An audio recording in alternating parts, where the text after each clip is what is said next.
Good afternoon, everybody. It's my pleasure to call to order the November 18th, 2021 meeting of the Thompson-Nicola Regional District Board of Directors. We have to begin with 4 public hearings. And today's public hearings are convened under the provisions of the Local Government Act of British Columbia to hear submissions relative to the proposed bylaws. Given that we are holding this public meeting electronically, the hearings are organized so that we may accept live video submissions. We have also encouraged written submissions. This is the public's opportunity to make representations to the board. All persons who believe that their interest in property is affected by the proposed bylaw shall be given a reasonable opportunity to be heard respecting matters in the bylaws. I would ask those who wish to speak to commence your address by clearly stating your name. The board will not debate the matters of a proposed bylaw with individual citizens, but may ask questions of you following your presentation. The main purpose of these hearings is to listen to your views. No one will be or should feel discouraged or prevented from making their views heard. Bylaw 2754 will rescind the land use contract agreement bylaw number 162/1974 and amend bylaw 2400 by rezoning 3973 highway number 97 at Monty Lake from AF1 agriculture forestry to RFP recreational vehicle park. Madam Corporate Secretary, are there any written submissions? Chair Gillis, there is one written submission opposing the application. Thank you. Are there any live video presenters? There are not. And is there anyone here present wishing to speak to the bylaw? There's not. Are there any further representations with respect to bylaw 2754? For the second time, are there any further representations with respect to bylaw 2754? And for the final time, are there any further representations with respect to bylaw 2754?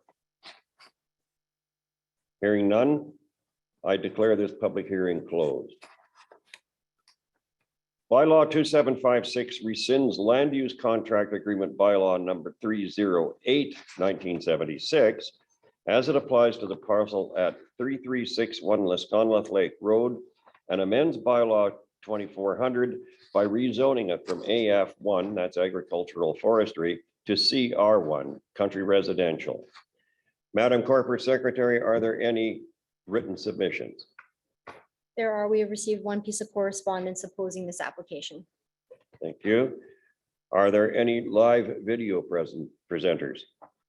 Chair Gillis, I believe there might be. Miss Karen Raven had expressed interest in participating via Zoom, so I may just, she's raised her hand, so we'll let her in and allow her to speak.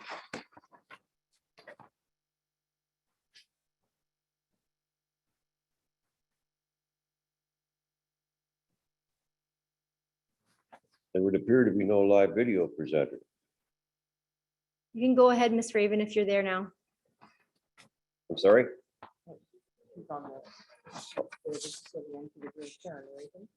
Okay. Well, hi there. Are you prepared to proceed?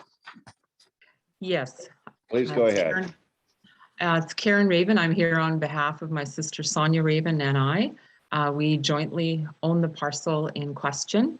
And when I moved out permanently to 3361 Lisconleth Lake Road, looked, it was the land use contracts I was told had to be zoned by the end of this year as the province requested. So I spoke to the planning department, Dan Wallace, and asked what particular options were. I expressed an interest that I'd like to have 2 horses. Certainly the size of the parcel is bigger than almost all the others ones put together. We are across the road. We're not touching the lake. And so the intent is for this property to retain it as country residential, have 2 horses, and with accessory buildings and fence it, and being able to manage it as it is right on the forest public land interface. And if there's any questions. Does anyone have questions for Ms. Raven? There don't seem to be any questions for you, so thank you very much. Okay, thanks. I appreciate the opportunity. Are there any further speakers or representations with respect to bylaw number 2756? For the second time, are there any further representations respecting bylaw 2756?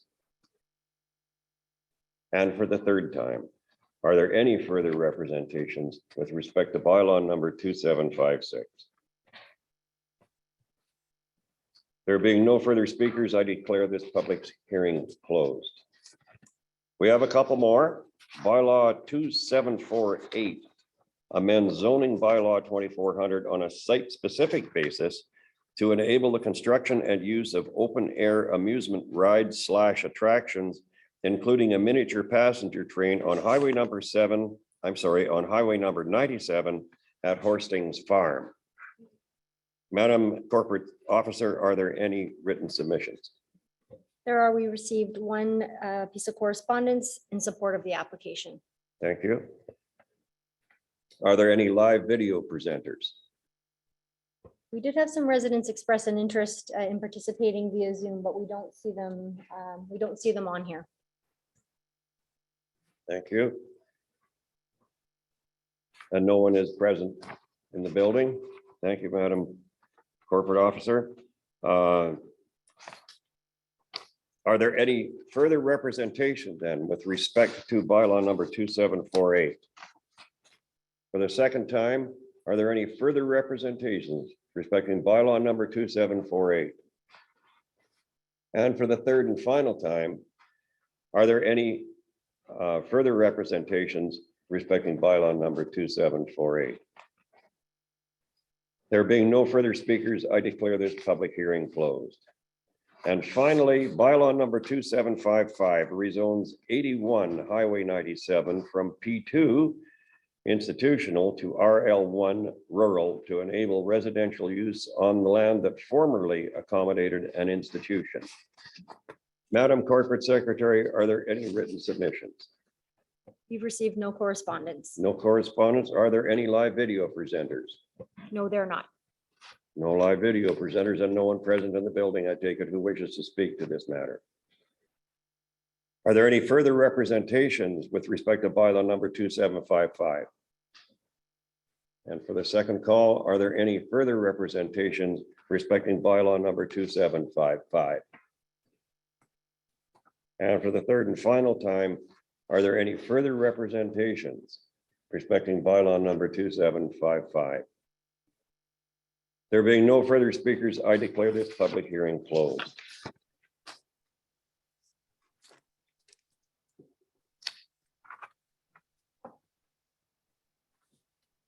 That brings us to Chair's announcements.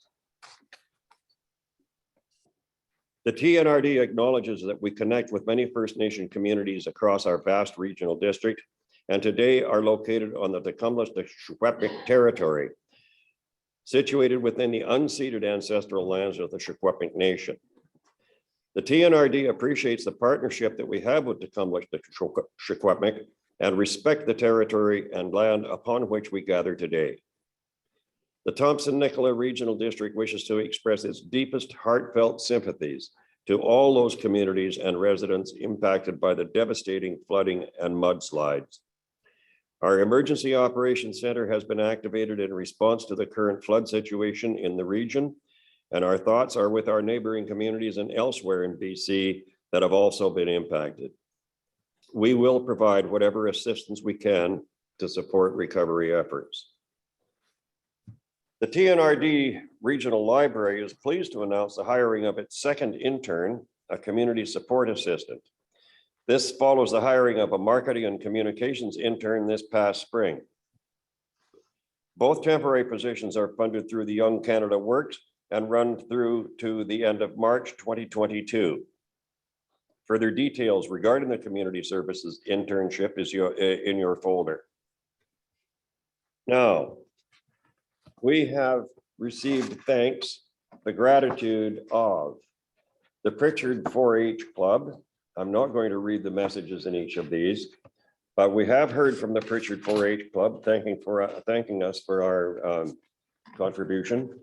We have heard from the Yellowhead 4-H Club to the same effect. We have also heard from, this is the second one from the Yellowhead 4-H Club for sponsoring a group of 2 class.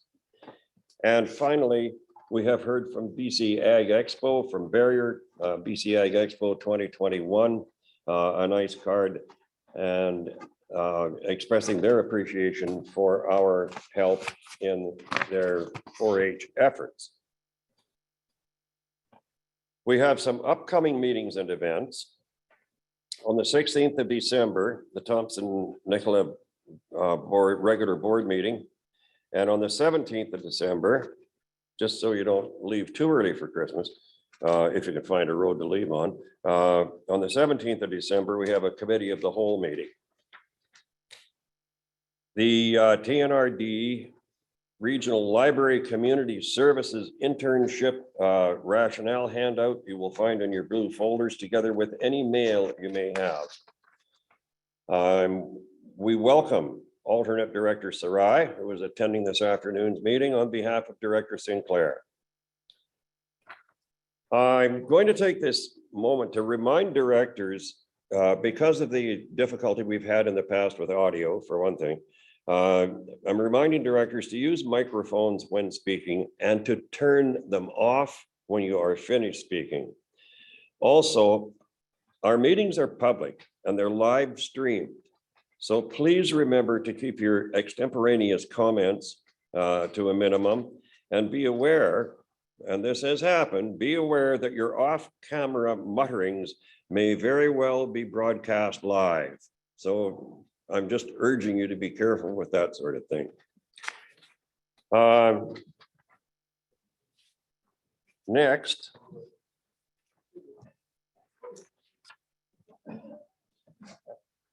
Before we begin our meeting, I want to acknowledge the retirement of Ron Storey, General Manager of Community Services. Ron has been a knowledgeable, professional, and cherished member of the TNRD team for many years, and he is going to be sorely missed by everyone. I'm very happy to see him embarking on this new phase of his life, and I personally sincerely wish him all the best. I can't state too strongly how much of a pleasure it has been to work with Ron for these past 10 years. He's always been there when I needed him.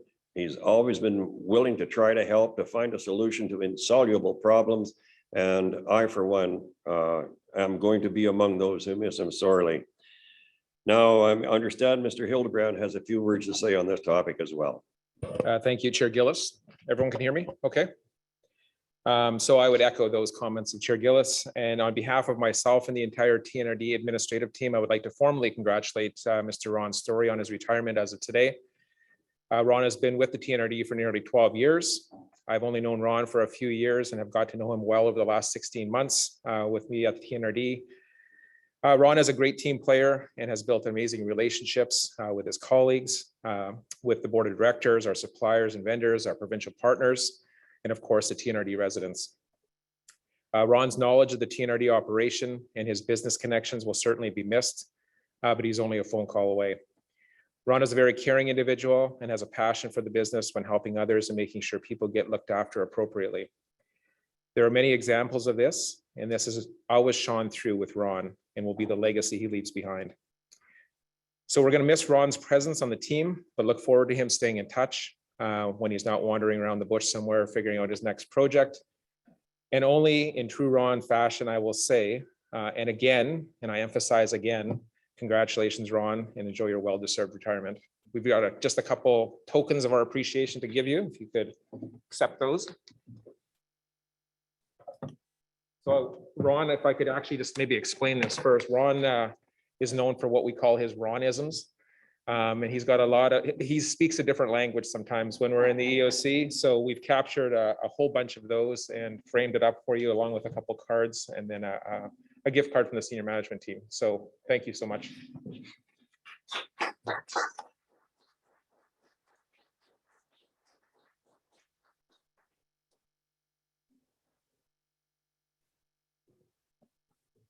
Chair Board, I've had a great 12 years with the TNRD. Thanks so much. I've had a great 12 years with the TNRD. Thanks so much. I've been working with, I've had the pleasure of working with the awesome staff, agency colleagues. It's been truly a great experience. And moving forward into the next phase of my life, I just wanted to thank you for the opportunity to work with the residents of the TNRD. So thanks so much.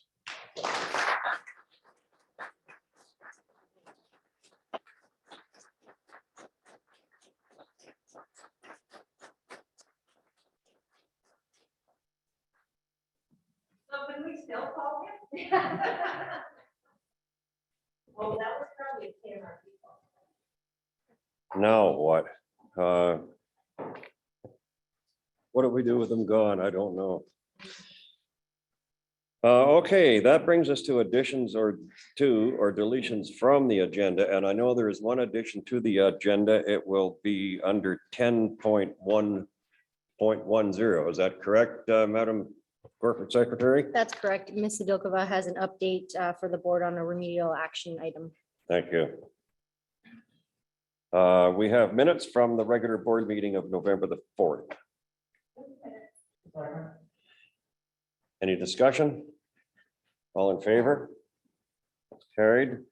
We have bylaws from public hearings, starting with the bylaw 2754. There's a recommendation.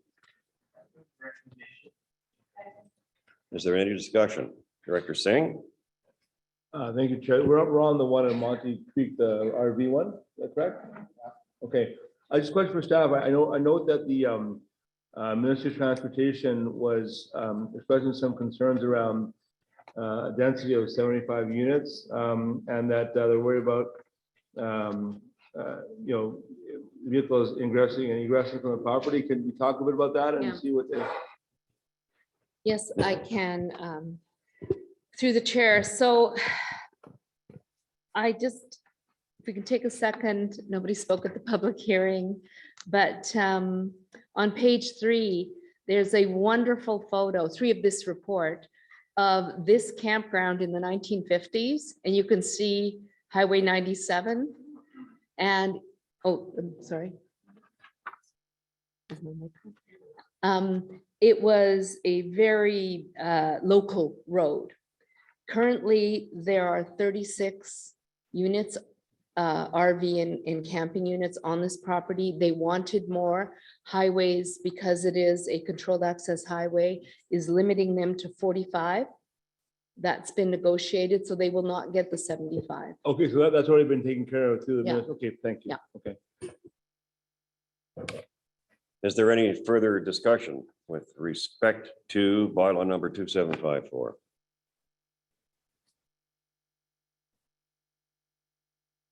Well, it's been moved and seconded. Is there, I'm sorry, all in favor? Is anyone opposed?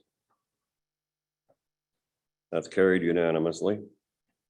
That takes us to bylaw number 2756, Nisconneloth Lake Road. Any discussion? All in favor? Opposed, if any? That's carried. We have a second recommendation.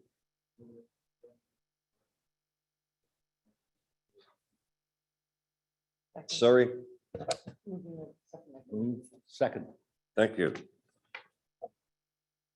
That's, it is seconded? Okay, moved and seconded. Is there any discussion? Seeing none, all in favor? Is anyone opposed?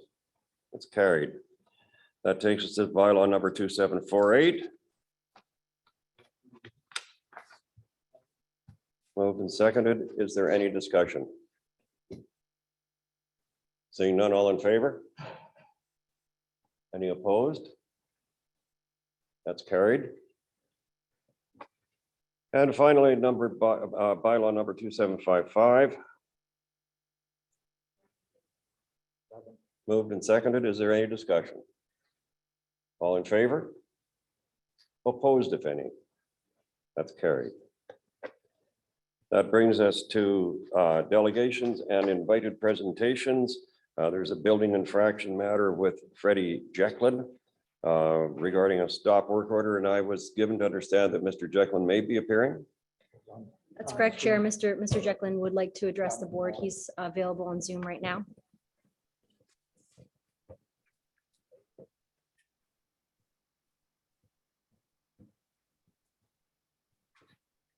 Mr. Jecklin, Will if you you're be there. appearing via video? Mr. Jecklin, can you hear us? Yes, I can. Okay, we have no picture, but we can hear you. Do you wish to go ahead with your presentation, please? Yes, I'd like to. Yes, please. Please proceed.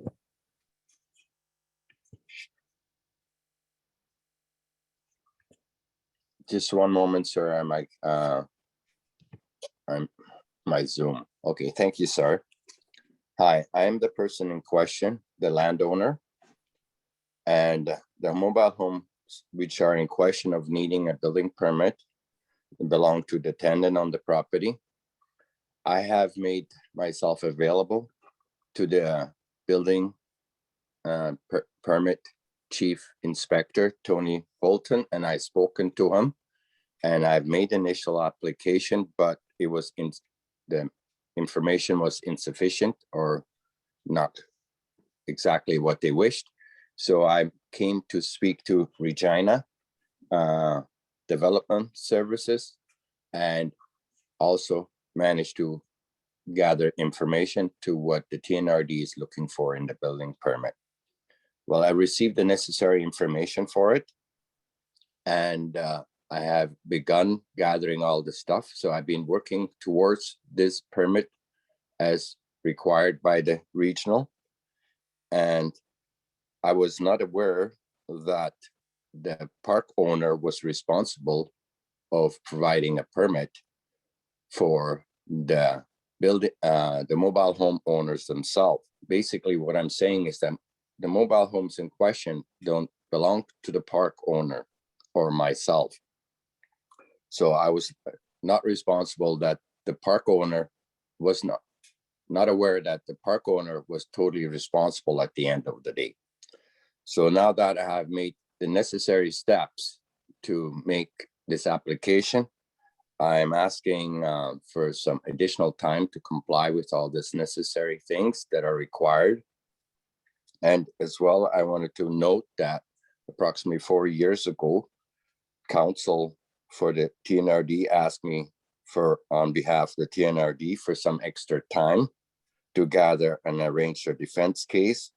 I then kindly offered the TNRD the time which they needed to, which required my consent.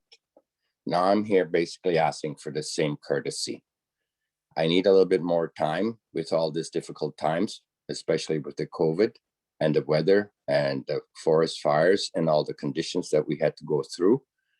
I would like to ask regional to offer me some additional time to comply with the permits. Thank you very much. Thank you, Mr. Jecklin. Does anyone have any questions for Mr. Jecklin?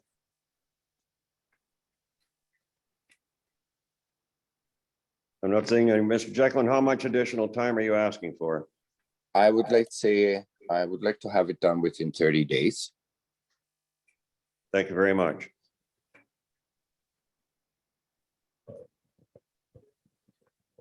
Thanks very much for coming in with your presentation. We will take the matter under advisement from here. Thank you, sirs. That takes us, I believe, to unfinished business. Building infraction number 4068, Frontage Road. This is one with Mr. Jecklin just spoke to. There is a recommendation.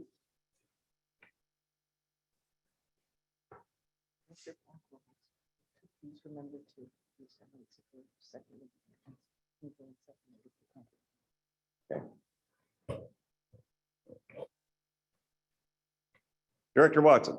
I moved that we give Mr. Jackson his, requested 30 days to, fulfill his end of this obligation. That's moved and seconded. Is there Director Schaefer? I'd like to ask why he needs the permits for individual trailers in a trailer park. I know he owns the land, but he doesn't own the trailers. And who's going to do, he can get permits, but how's he going to get the people to do the job? Mrs. Bilkova? So this would be a quandary in any non-strata titled development, whether it's a shared interest or like this, a leasehold. I presumably there's some sort of a lease. Typically in manufactured home parks, that is a requirement. But ultimately, we don't take action against these mobile homes just because they are exactly that mobile. By law, it has to be with the title, and it's up to the owner of the premises, or whether it's an apartment building or townhouse, or if it's rented, it falls to the owner to chase their residents, and they do have that power. So it's unfortunate, but that is the case. In previously, I've dealt with this, we work with both parties to a resolution. My only, if I may make a comment, he did ask for 30 days. With the conditions out there right now, and with how hard it can be to get an engineer, because as you can see from the photos, I don't know if you've perused the photos, people there have added new roofs and new loads onto these units. Those residents will need to have that signed off. So I would suggest that he should get 60 days. I would make that amendment. A friendly amendment? Somebody else. I'm not even allowed to do a friendly amendment, am I? Pardon me. So is there any further discussion? Director Stamer? Thank you, Mr. Chair. Maybe Mr. Volkova can explain that just a little bit more. And is this even realistic? This work is even going to be able to be done in the 60 days? Can you give us just a little bit more explanation exactly how we got here? Yeah. It seems like I'm not fully up to speed on exactly what we're asking him to do. Okay, so this started with complaints from the neighbors, because obviously there was construction. At this point, we're not worried about whether it's an unsightly premises. We're focused on life safety, on construction, and these units are older. We've not been inside all of them. There's 2 separate parcels, and this manufactured home park is very old. Where as Mr. Jacklin said, we did meet, and he assures me that there's a septic system and everything, because we have no record of this. It predates our zoning, so it does, and water, yes. So we need to back up. All of that needs to be confirmed, if only just a 1-page confirmation from IHA for us to issue the building permits. So again, first it came about because of a complaint. Second, what else did you ask? Well, what else are they trying to do? Bring it up to acceptable standard. Yeah. So he may be back for a rezoning because it is, I'm going to assume it's lawful, non-conforming, but looking at the historical aerial images that go back, right now, there's a dwelling and I believe 6 units across 2 properties. For him to proceed to clean it up and sort of bring it up to current standards, it's possible, but he might be back with a rezoning to manufactured home park to make it lawful, because that in the end increases the property value and the security and the viability of it as a park. I mean, manufactured homes provide affordable housing. So what our concern is that those are certified, and the folks who are maybe making electrical changes to them or whatever they're doing, that it's a safe place to live. And really, the Section 57 sits benignly on title until it affects potential sale, but it covers our risk. That really is what my focus is now. So 30 days or 60 days, if they're working towards resolution, and that resolution would be for us really building permit issuance, not the end of the process, because reasonably it's not going to happen in 60 days, but at least within 60 days, I would think that he could get the building permit applications complete and issued. Okay, and if I may, as a supplement, what about if he's not in a incorporated area, what can we do about making sure that the water and the septic is there to the IHA, we just work without it. It's just a check. And we just get the certification from IHA, because lots of folks, if you imagine, if you look at the map, there are small R2 properties in 16 Mile just to the south. There's a large property to the north, but to the south, all those folks would have wells and septic fields. Director Singh? Thank you, Chair. My question was more around, usually these things take a long time before they come to the board, it seems to me. I mean, historically, and this seems like it's made in November. So I'm just kind of wondering why it's coming to the board in such a short timeline. So we try to give people as much notice in advance. Like our aim is like, at least we try for a month. So often, the minute there might be no response earlier on, like there was a stop work order way back. We gave the owner, and when we went to the site, dropped off building permit applications. We always try to get the applications in first. So sometimes, so in this case, if we don't know the construction is going on and we respond to a complaint, there's always a time element in that. Sometimes it's years. If we don't know about this, construction could have happened years ago. I was wondering about just, I mean, is there a set timeline for these things? I mean, I No. take your point around just learning about it and then be able to action it. But the ones I've seen, most of them they're like 3-4 year processes before they get to the board. So I was wondering whether there was a reason why this is coming Yeah, quicker. well, sometimes they get a permit, and our building permits live for 3 years under bylaw. So we try to work with them. It's just when we get say the building permit's been issued, no calls for inspection, they've moved into an unfinished house, there's no occupancy permit. That's why. That's a good answer, I think. Director O'Reilly? Thank you, Mr. Chair. I won't be supporting the extension of 30 or 60 days, especially given, as written in the report, each of the 2 lots has 5 provincial and federal government judgments listed as charges. And noted in here that it's very unlikely they're going to, contravention of an outstanding resolution does not appear likely. Yeah. And that's our professional staff recommendation. And given that those 5 are listed from the province and the feds, I just don't see a point in doing this, so I won't be supporting it. Thank you. Thank you. Director O'Reilly, is there any further discussion? Seeing none, all in favor? Opposed?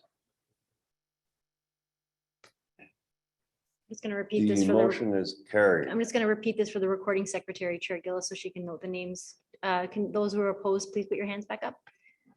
Got Director Quinn, Director Bass, Director Gillis, Director O'Reilly, Director Schaefer, Director Elliott. Do we have any on Zoom? We've got Director Blackwell. And Director Blackwell. Have you done a tally on that? I'll ask our recording secretary to tally that. 7. So the motion is carried. That takes us to bylaws, the Mammoth Lake Fire Protection Requisition Increase Bylaw. There are 2 recommendations. Moved and seconded. Any discussion? All in favor? Is anyone opposed? That's carried. Is there any discussion? Director Schaefer. I would like to know why, is this like a grant in aid? And why does 70 Mile House Fire Department not get a grant in aid then? What's the difference between this one and 70 Mile House? What I'd like to know. Madam, I may turn this over to Mr. Ray, but I believe this is actually a service establishment. excuse me, Um, Ms. Campbell, can you possibly move the microphone closer or something? I'm having trouble hearing. I don't know if anyone else is. Others are too. I'm gonna turn this over to Mr. Ray, but I believe that this is a service establishment, existing service establishment bylaw, so it's really an amendment to the bylaw to increase the requisition, but I'll let Mr. Ray comment on it. I believe he's on Zoom. Yes, through the chair, that is correct. This is an annual grant and aid that was established a number of years ago, whereby the money actually goes to the District of Logan Lake to support the Mammoth Lake Fire Protection Area. So although it's noted as Mammoth Lake, it's the District of Logan Lake that we pay the money to. So it's different than say 70 Mile, where it's a society operated fire protection service. And they still do receive a grant and aid up until the end of next year as well. Thank you, Mr. Ray. Is there any further discussion? Director Watson? That doesn't make any sense to me. The reason why this board decided that they couldn't afford to the liability of 70 Mile House Volunteer Fire Department was the association of being the receiver of the taxation area, the money from the taxation area, and therefore being the authority having jurisdiction by merely handling the money. So with this, we are merely handling the money. So how does that work? I don't know where to turn to. Is it Ms. Campbell, perhaps? I can take a go at it. I don't know if Mr. Tomlin or Mr. Vieira is on here. They're probably in the EOC right now. So my understanding with the difference is as Mr. Ray pointed out, was the fact that 70 Mile is a society and that we're not able to be providing funding to a society because then we're deemed as the authority having jurisdiction, when technically it's not one of our actual fire departments. So there's that liability aspect here.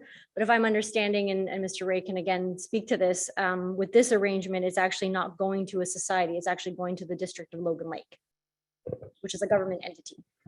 Is that correct, Mr. Ray? Yeah, that's correct. It's basically contract for service with the municipal fire department to receive services within the electoral area, similar to the agreements we have with the District of Barrier, with the City of Merritt, City of Clinton, or Village of Clinton, and so on. So it's funding that's going to another local government as opposed to a society for services within, outside their regular boundaries of jurisdiction. So that's quite different than providing funding to a society-run fire department from a liability point of view, I think, if we were to ask legal counsel. Thank you, Mr. Ray. Director Schaefer. So this money is going to Logan Lake, and Logan Lake's fire department covers Mammoth Lake, or do they have their own fire department?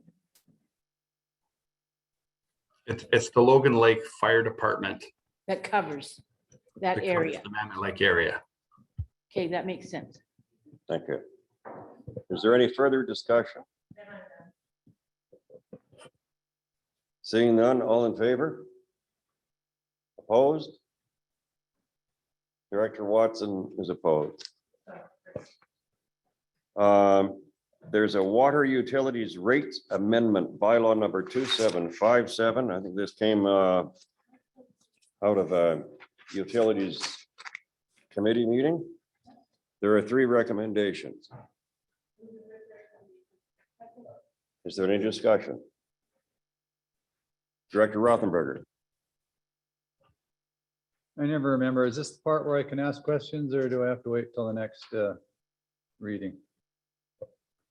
It would be this time if you wanted to make any changes, this would probably be the time to have the discussion.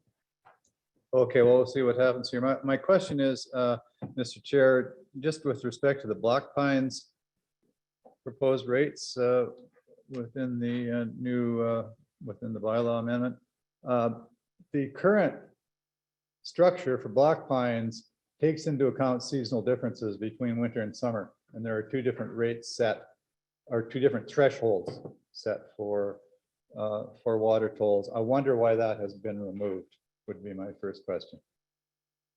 Wondering, I see Mr. Devlin there. Yes, I can certainly respond. Can you hear me okay? Okay, great. Yeah, through the chair. So the Black Pines rates as they're currently structured does have a different set of rates for summer versus winter. And what we're trying to do in this new rate structure is to simplify the various blocks in terms of the charges that apply, because we do have a lot of systems, and we wanted to make it fairly straightforward, particularly for new customers, to understand how their consumption was impacting their rates. So we've essentially provided two block structure on the consumption rate portion of the metered rates. And for Black Pines, we've set that at a 50-cent differentiation between the first block, which is up to 285 cubic meters. And I think that volume addresses the question that Director Rothenberger has, because it includes an estimate of 1/4 acre of irrigation, and that applies year round. So essentially, even in the winter quarters, the rates that provide the block that provides the lower rate will benefit the consumer, so that any higher amount of consumption during the year round gets that break in terms of the lower rate, which includes irrigation. So hopefully that answered your question, Director Rothenberger. Does that answer it, Director Rothenberger? I don't know. I would have had to follow all of that in order to say. But so the seasonal differential was put in place for good reason. And we didn't talk about, well, it needs to be consistent with everybody else or anything like that at the time. It was because it was specific to the needs of that particular system. So I would hate to see it dropped just for the heck of it to, fit in with the other changes that are being made. But so my question is, I understand that this really has to do with testing the volume and seeing how the changes will impact users. Will I have an opportunity to revisit that when the rates are made permanent? That's my question. Because otherwise I'll have to vote against it now. Mr. Devlin? Yes, so certainly as outlined, the intent here is to provide customers with 4 quarters of mock billing. So the proposed new rates actually don't trigger the true billing. The customers will receive 4 mock bills so that they see an entire year's consumption based on the proposed rates. And if we think that we're off target, we can certainly make an adjustment this time next year in order to target the total annual revenue to be basically the same that we're getting now. So this has been a very extensive analysis to come up with this current rate structure. We actually worked on it for 1.5 years and involved 2 expert sub-consultants on this as well. And we think that this is a really suitable balance insofar as we're giving 285 cubic meters per quarter to the customers and recognizing any consumption beyond that in the Black Pines scenario would trigger a higher rate. So do I take it from that, Mr. Devlin, that your answer to Director Rothenberger's question, he said, will I have the opportunity to revisit this before the rates become permanent? And I take it your answer is yes? Yeah, so we can revisit these at any point during next year. Obviously, if we're going to make some adjustments or changes before we trigger the implementation of the metered billing in 2023, then we could do so. We would probably want to do so late in 2022. Thank you, Mr. Devlin. Does that answer it, Director Rothenberger? I think so. Thank you. Thank you. Director Quinn.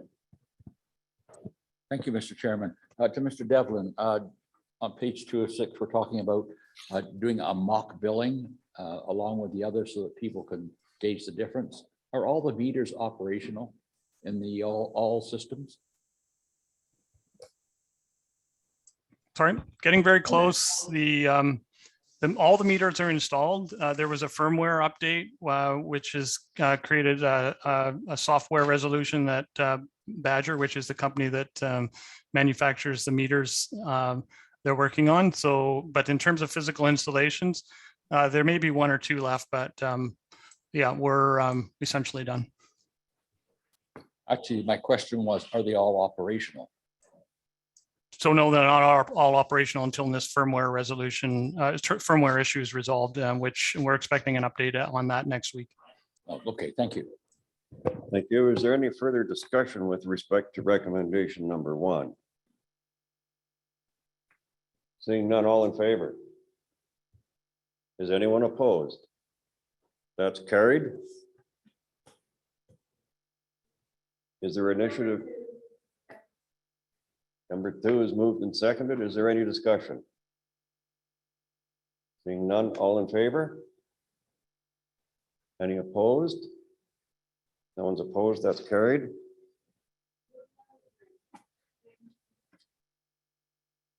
Is there any discussion with respect to recommendation number 3? Seeing none, all in favor? Is anyone opposed? That's carried. Okay, that brings us to reports, and our CAO has a verbal report. I understand it's a brief one. Thank you, Mr. Chair. I only have 2 items, but first of all, I want to start with an EOC update, please. As you know, it's been a very difficult year, as you mentioned, Chair Gillis, with the TNRD, within our neighboring regional districts, municipalities, electoral areas, First Nation communities, in the entire province. We are yet again dealing with a massive scale emergency and catastrophe that is requiring all hands on deck to provide whatever support we possibly can. My heart goes out to everyone that has been impacted by this devastating floods and landslides, and for those that have had tremendous loss. The Thompson-Nicola Regional District team has again pulled together to respond to this event, and I want to thank our EOC team for their leadership and efforts in trying to manage another very difficult situation. You can count on this team to do everything possible to help. I also wanted to give a huge thank you to the City of Kamloops ESS team and other ESS teams in the region that go over and above to provide services and some comfort to our evacuated residents. To Mayor Brown, CAO Smith, and the City of Merritt, we will continue to help and support you during this devastating time. You have an amazing team and resilient team, and we all know that they're working hard to find a way to allow your residents to come home in a safe and efficient way. To Director Rice, Director Laird, Director Graham, please know that we're working closely with the NBC and all of the provincial partners to support your residents in need. We have a lot of work ahead of us, but I'm confident that our team, and I'm very proud of the work they do every day, we'll be successful and find a path forward to rebuild our communities. As an important update to the board, I want to provide a few points and some statistics on our EOC response to date. So declaration of state of local emergency was issued for area N and area I. Alerts were issued and now have been rescinded for areas I, for M and N as well. Alerts rescinded to all clear on November 17th. However, there's some specific properties that remain on order.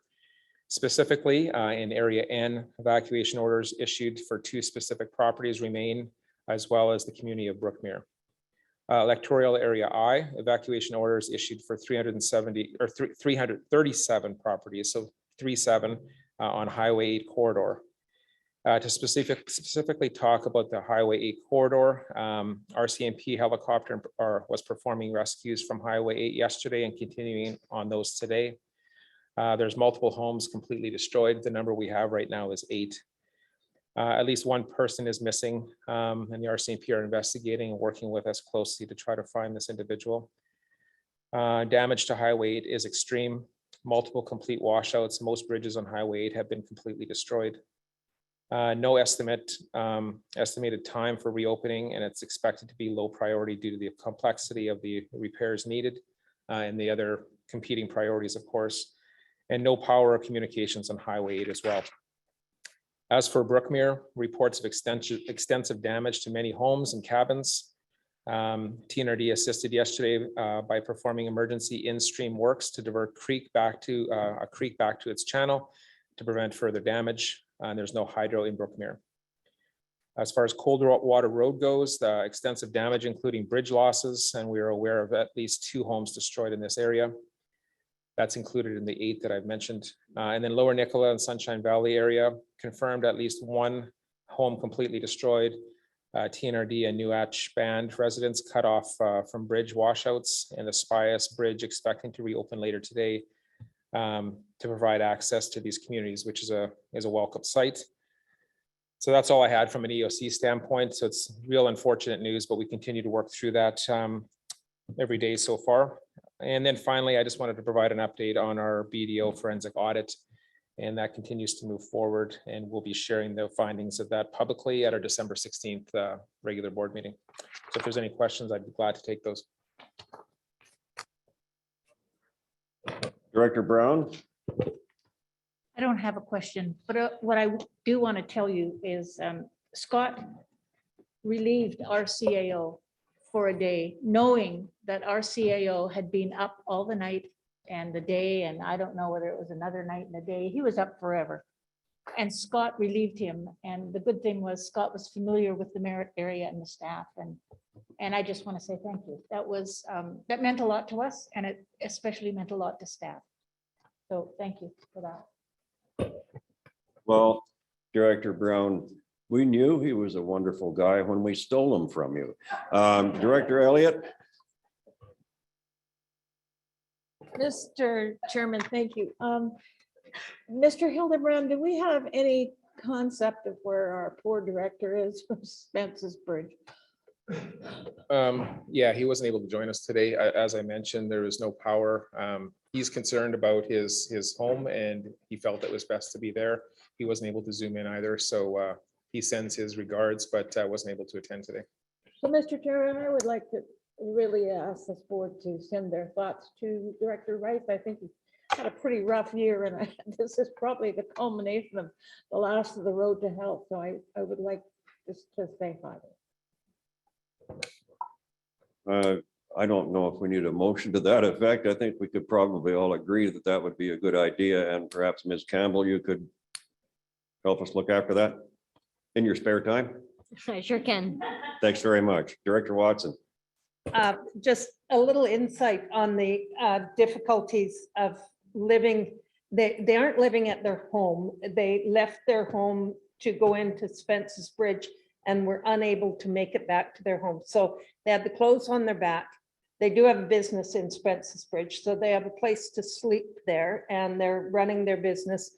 There is no cell service in Spence's Bridge right now.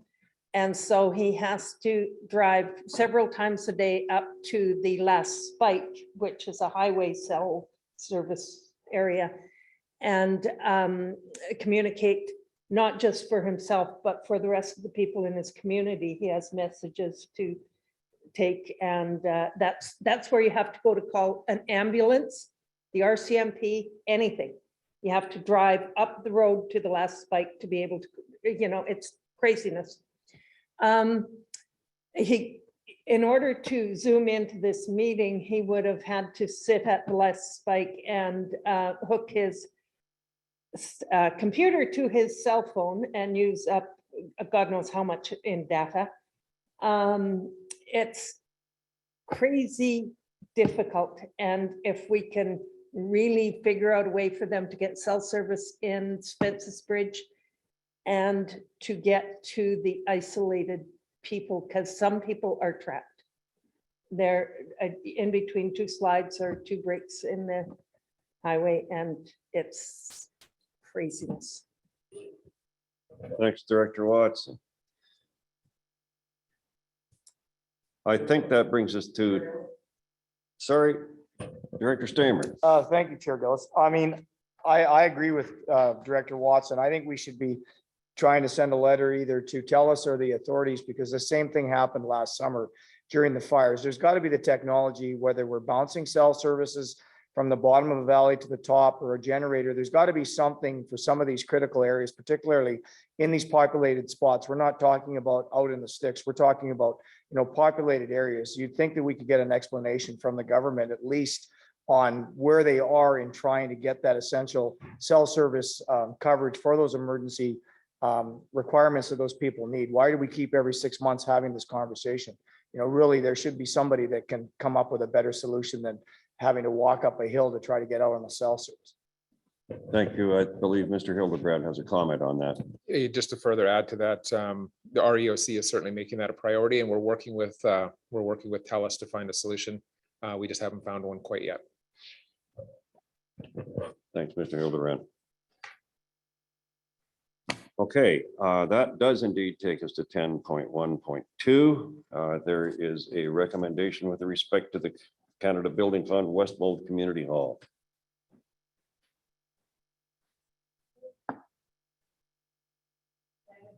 Moved and seconded. Is there any discussion? Seeing none, all in favor? Is anyone opposed? That's carried. Takes us to 10.1.3. Recommendation. Moved and seconded. Is there any discussion? All in favor? Anyone opposed? That's carried. Bear with me.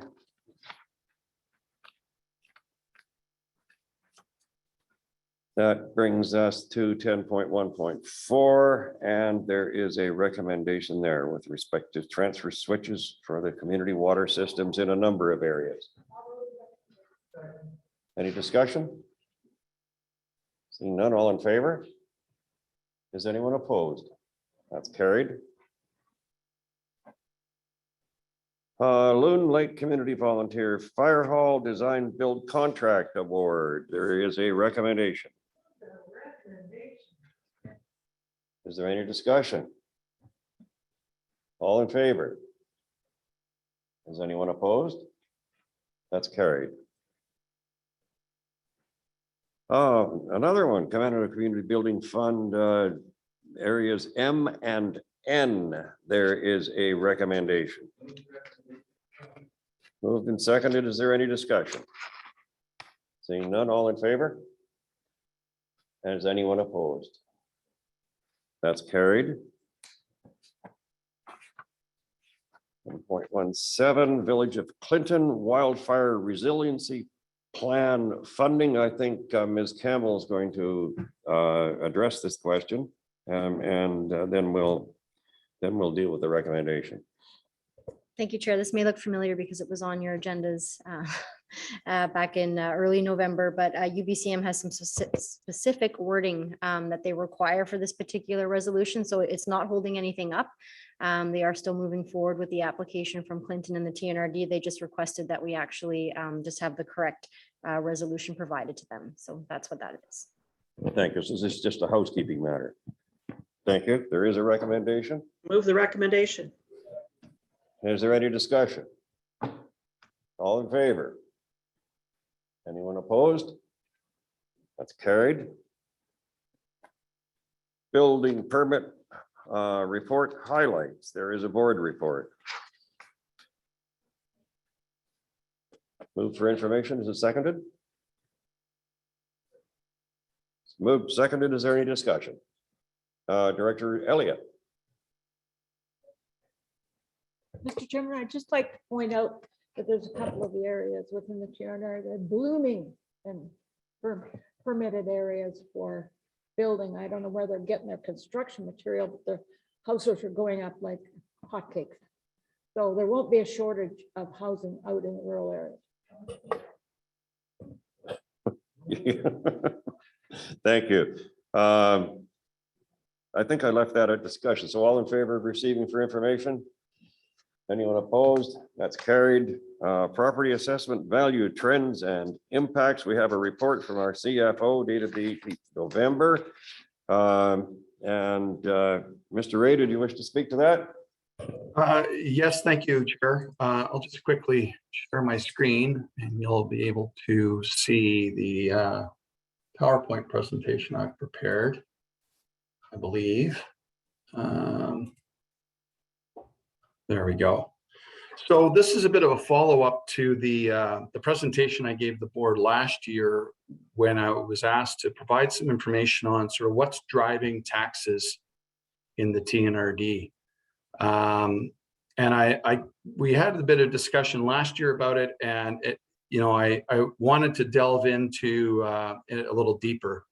And so this is to share with you sort of what I found. So I'm going to talk a little bit about recent trends that I'm seeing, some reasons why they're happening, impacts on TNRD ratepayers and impacts on the TNRD budget, and then some other things to be considered. So just as a quick review, you've all seen this before, but if you think about this slide, where the taxation of the TNRD starts is with our budget. We build a budget, individual budgets for each of our services.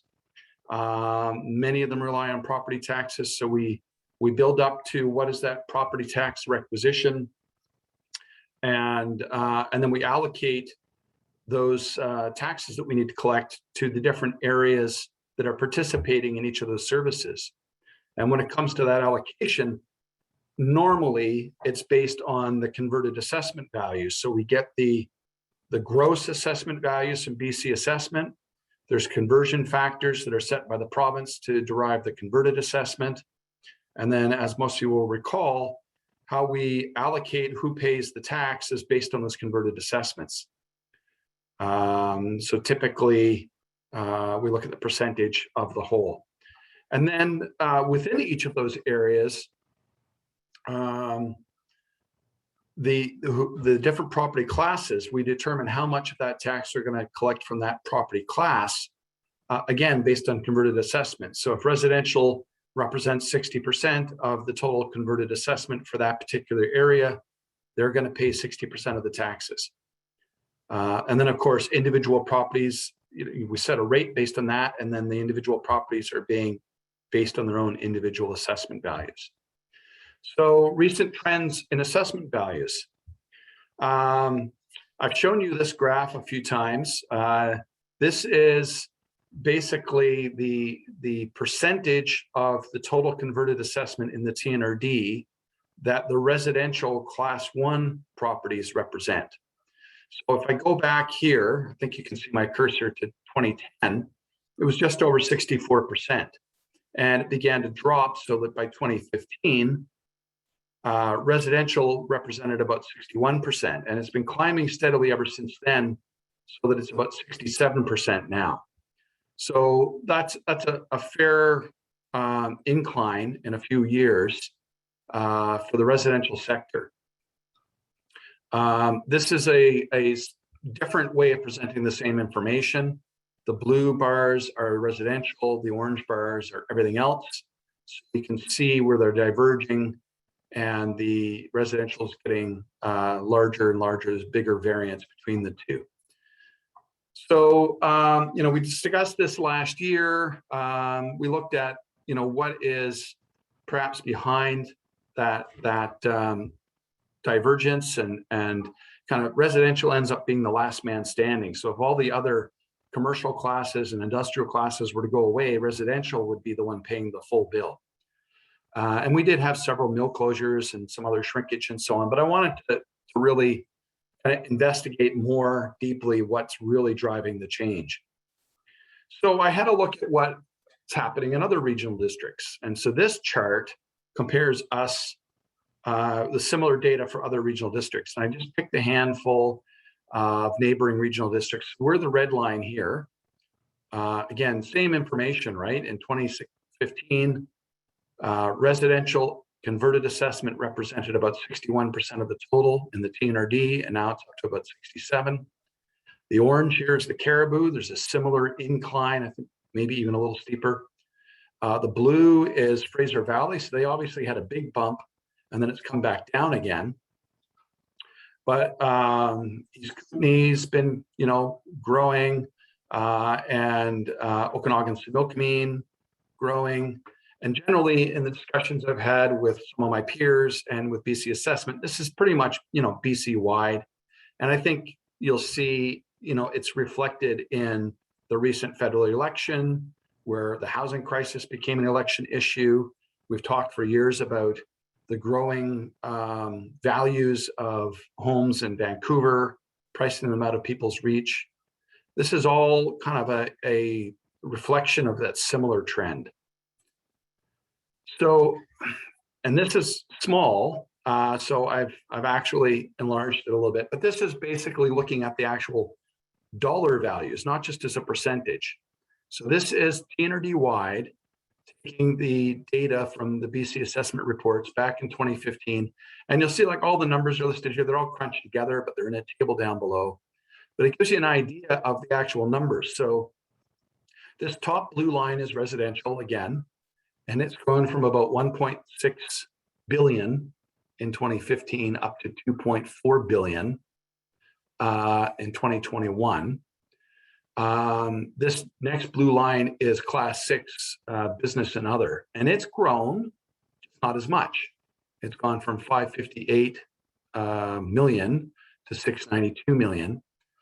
The orange is utility. It's reasonably flat. The other ones are somewhat inconsequential in terms of dollar amounts, but again, it illustrates it's not just the percentage that's changing. It's not that residential is staying flat and the other classes have been declining. It's that they're growing at a slow rate, but a much slower rate than what's going on with residential.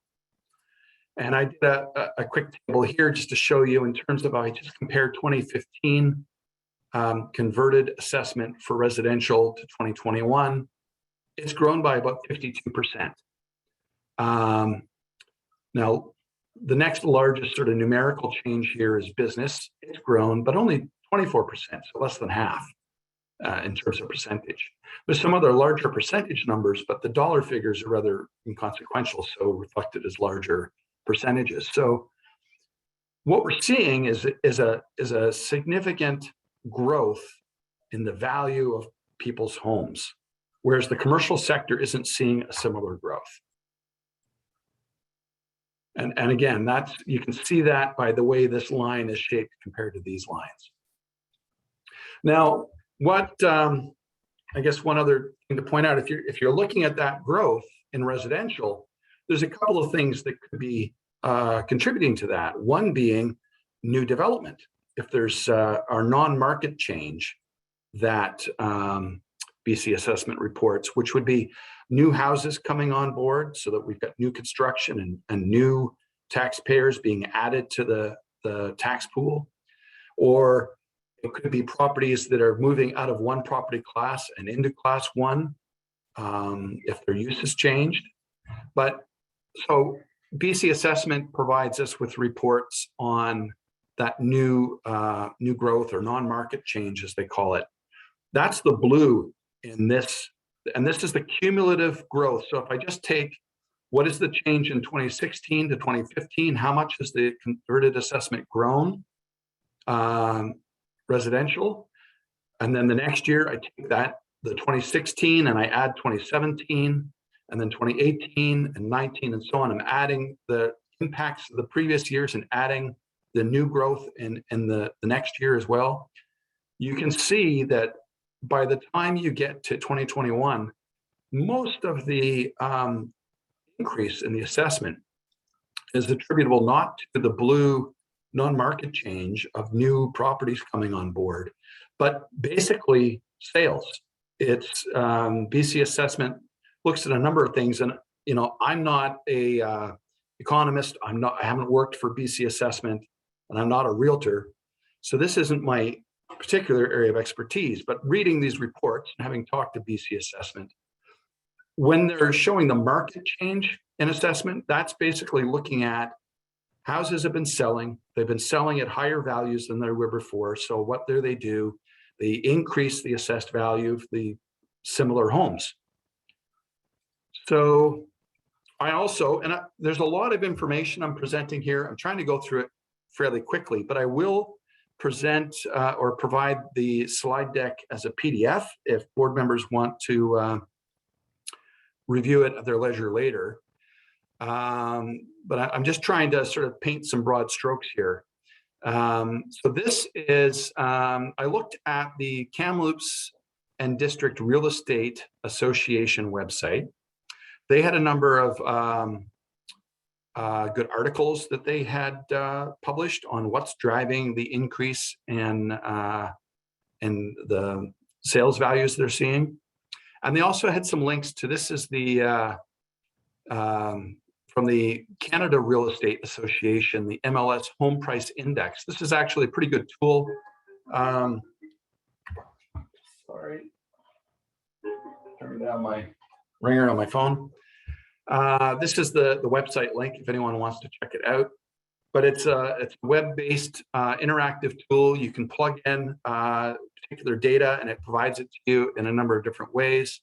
This is specific to the Kamloops District. So they have quite a lot of different areas that they have data on, but I'm able to drill right down to Kamloops District. This isn't BC-wide or Canada-wide. This is Kamloops District. Doesn't cover the entire TNRD, but it covers a good portion of it. And this is for two-story single-family properties. And I made it a little bit bigger here, easier to see. So this is going back 10 years, back to roughly the beginning of 2012. And you can see this is the benchmark price. So what they're seeing sales for essentially is a benchmark price for a two-story single-family residential home. And in 2012, it was about 400,000.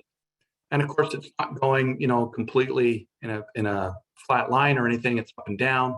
If I look back to 2015, which is really the beginning of the period we've been looking at, it hasn't changed that much. It went up, it came back down. It's close to 400,000 there. By this summer, these reports are as of September 2021. This summer hit over 750,000 as a benchmark price for our area. And you can see that climb in housing value. This is same data, but broken out in actual dollars instead of as a chart. So it goes back 5 years. So 5 years ago, 455,500 was the benchmark price. Now it's 743. And you can see the increase 3 years ago, 12 months ago, 6 months ago, 3 months ago. And it shows the same data as a percentage. So like I said, it kind of peaked a little bit in the summer and came down a little bit in September. But this benchmark price for Kamloops District is up 11% compared to 6 months ago, almost 23% compared to a year ago. If I go back 5 years, it's increased by about 63%. And if I look at back to, a little further back around 2015, it's closer to 80%. So that's a pretty significant increase in residential assessment values. And this table is from the Kamloops and District Real Estate Association. They publish a sales performance stats press release on their website. This is for September. And I just put this in to show it. It shows a number of things in terms of the number of listings and the sales volume cumulatively and so on. But they also have these average prices year to date 2021 versus 2020 and the change. And you can see it's not just Kamloops that's driving this in terms of the increase in the average price. A significant change even just over the last year in Barrier, in Logan Lake and Chase. It's not just Kamloops that they're looking at. And I also, again, just trying to get a really good grasp of what's causing all of this. And I talked to a friend of mine who's been working for over a decade as a realtor in the Kamloops area. And so what are you seeing? And basically, and this works with some of the other publications I've seen, high number of buyers relocating from the coast with a lot of money. So there's, this housing bubble in Vancouver where prices have gotten to the point where people just are cashing out. They're saying, hey, I can sell my home in Vancouver for $2 million and I can buy something in the interior at a much lower price, maybe an investment property, and have money in the bank. I've seen a number of reports on that. She also told me that she's seeing a high number of buyers relocating from Alberta, retirees, getting out of the oil patch, what have you. We're also dealing with, baby boomers retiring. There's a large number of people hitting that age from the baby boomer generation, and they're looking for recreational properties. So she says that's been selling very steadily lately. High number of first-time home buyers. They want to get in now before the prices continue to increase and before interest rates rise, and they lock in their financing. There's a sense of some COVID unhappiness where relocation seems like a good idea. So maybe some people who want to move to a larger property and be a little less cheek to jowl with their neighbors. Kamloops' desirability, she tells me, has grown as a place to live, and the surrounding area. We've often been sort of competing with the Okanagan for that, and with the maturing of TRU and I think some of the successful strategies that Kamloops and the other municipalities in the areas have been employing, it's seen as a more desirable place to move to. All boils down to low inventory, high demand, therefore high prices. And on that point, I think you'll see, and I've talked to Ms. Sadokova about this, we're seeing record numbers of building permits and construction going on. So that will help, but it's not keeping up with demand. And so the supply is still not meeting the demand. People are coming in with enough money to compete to get the homes they want. And so it's driving the prices up. And again, a number of publications on the Kamloops District Real Estate Association. These are being republished by them from CFJC and Kamloops This Week and Radio NL, but they've got them on their websites, and it kind of continues that same trend as to why housing prices have been growing so high so quickly. And again, that was 2021 assessment data I was showing you. We haven't seen the impacts yet on assessment. This past summer, everyone was talking about what a hot real estate market it was, record high prices, competing bids, multiple bids on single homes. We'll still see that coming at us next year. So what are the implications for TNRD ratepayers and the TNRD budget? Again, as we've talked about, what we're seeing is a shift in the tax burden towards residential. That's where the value is concentrated. And so there's a shift. There's been growth in property taxes for the TNRD services that they participate in, right? Like the areas of most growth, if you think about how we allocate, again, taxes, if we had one area that's growing much faster than all the other areas in the TNRD, even if taxes stay flat, that area will be allocated a larger piece of the pie than they were before. And everyone else would see a decrease if taxes stayed flat. And it's the same with the property classes. So if class 1 is growing to be a much bigger percentage of the overall converted assessment, then we're looking at collecting more tax from that property class. So again, if it used to be 60, let's use round figures, if it was 60% and now it's 70%, if we're collecting $1 million of tax and residential was 60%, they would have been paying $600,000 of that tax. Now it's 70%, they're now going to be paying $700,000 for us to raise that same $1 million. And the other classes would pay less, the business and industry. The whole system is designed and engineered to tax wealth as represented by property values. So wherever that is concentrated, that's where the taxes come from.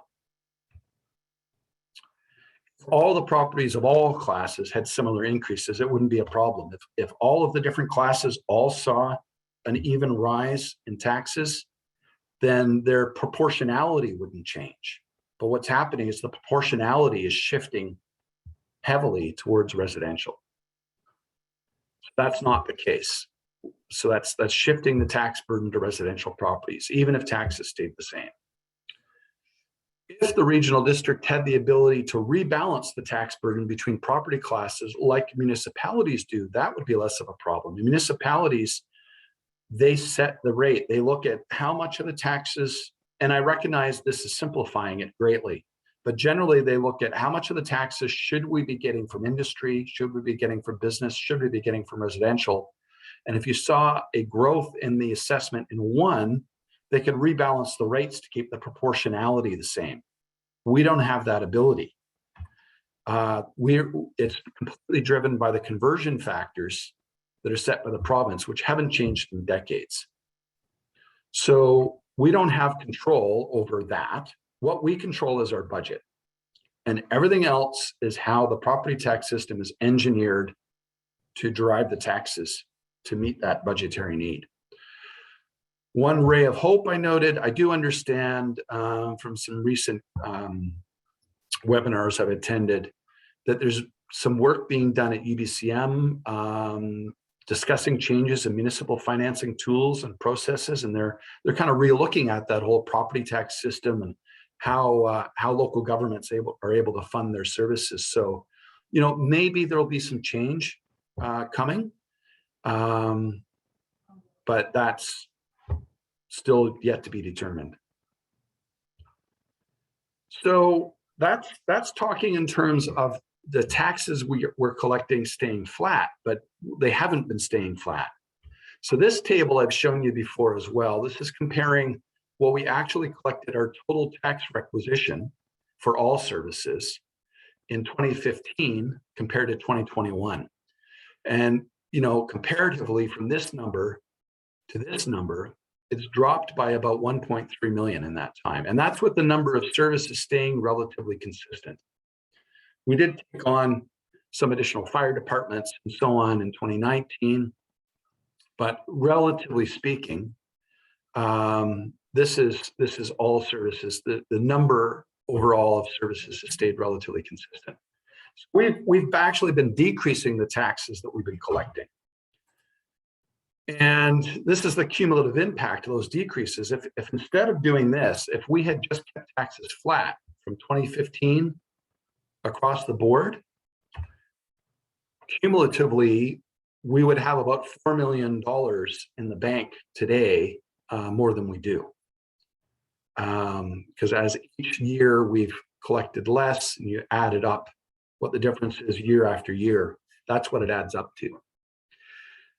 Now, why did we do that? Realistically, it was because we were seeing savings in costs.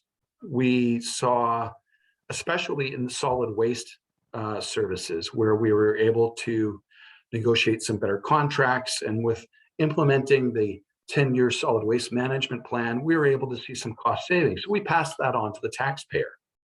Rather than keeping taxes flat, we reduced taxes.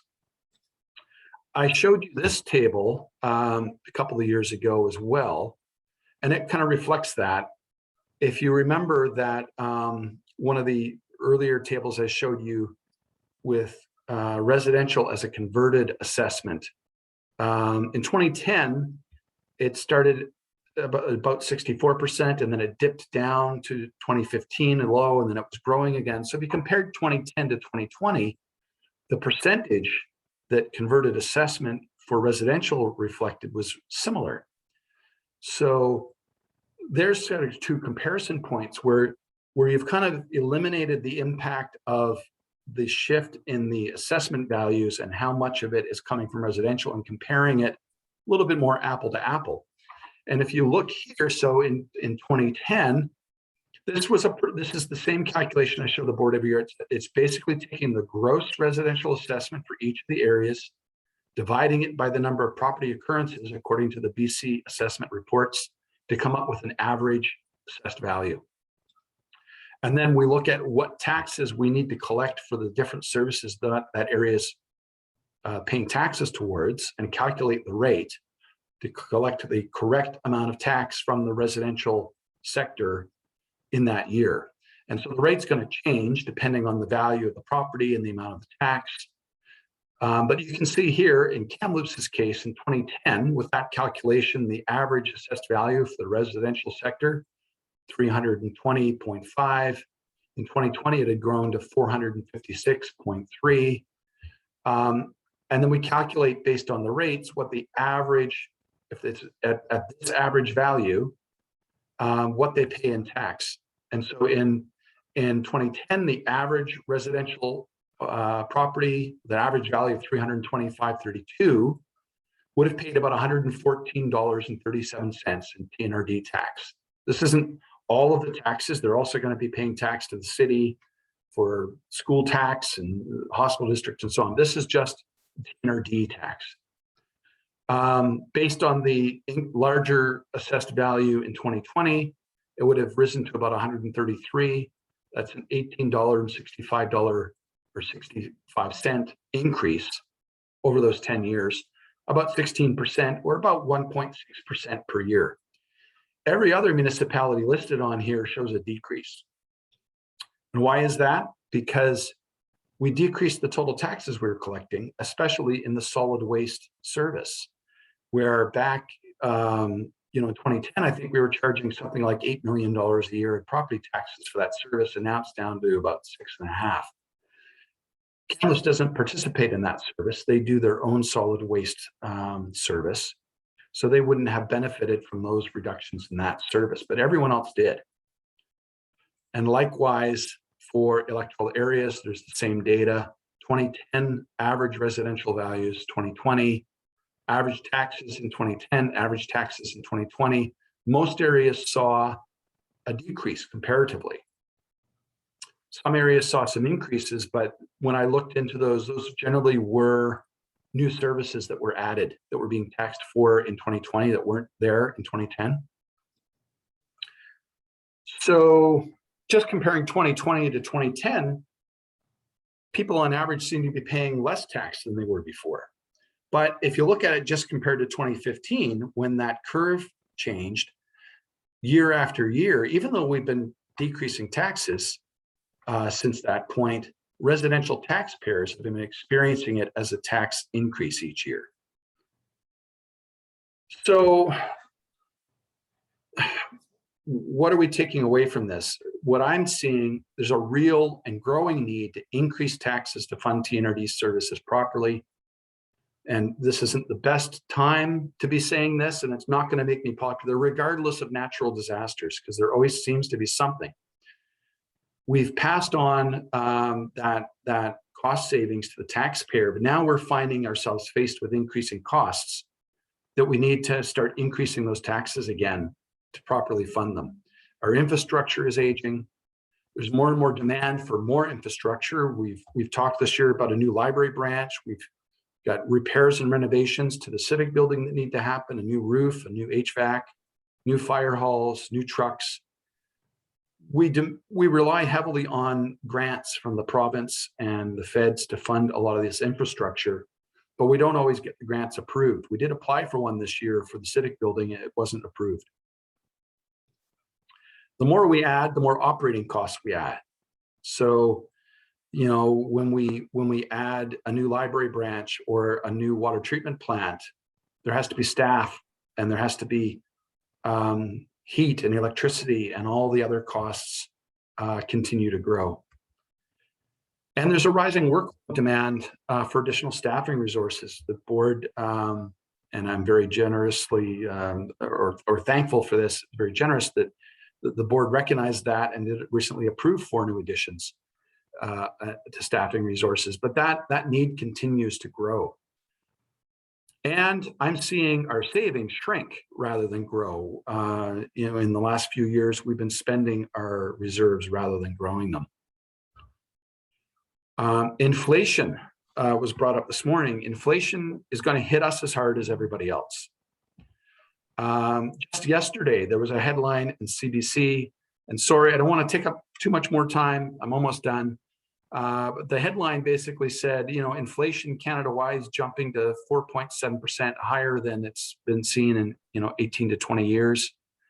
Cost of everything's going up at a much higher pace than usual, but still not as much in the States. Why is that important? Well, we run public libraries. They buy a lot of their stuff out of the States. Canada-wide inflation, not necessarily local, however, it talks about, a lot of that inflation being driven by higher transportation costs. Well, we incur quite a lot in transportation costs. in trucking solid waste. And, we have a large geographic area. We have building inspectors that drive around, utility technicians that drive around to reach the various areas to provide the service.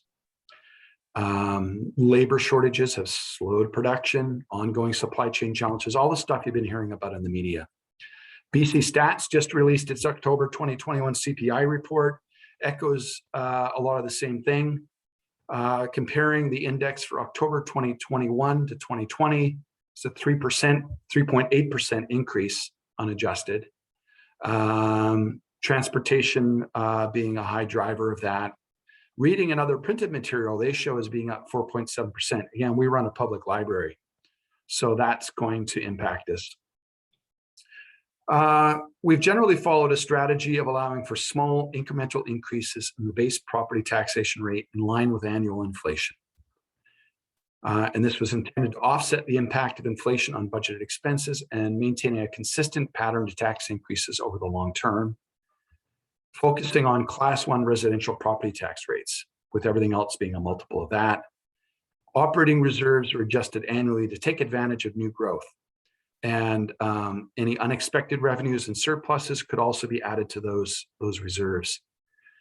But I would say in recent years, we've not actually been following that strategy because we've not been maintaining the base taxes. We've decreased our base taxes as we've realized cost savings. And at the same time, as there's been this shift in the assessment to residential, every single year when I bring you numbers, you see an increase in most areas in residential property taxes, even though we've been decreasing taxes overall. And those shifts would have been even bigger, except for the fact that we were allowing the diluting impact of new growth and new construction to offset some of that a little bit. So we weren't capturing as much money into reserves as we otherwise would, and not necessarily funding new staff positions or other increases in operating costs that could have been proposed, but we would have felt it would have been an even bigger increase in taxes. We need to recognize the fact that the whole property tax system, as I said before, it's all designed to tax wealth in the form of property values. So where we now see those values sitting, that's where the money's going to come from. And I think we have to stop trying to, and let me say it this way, we have to be compassionate. People are having a really hard time this year, fully recognizing that.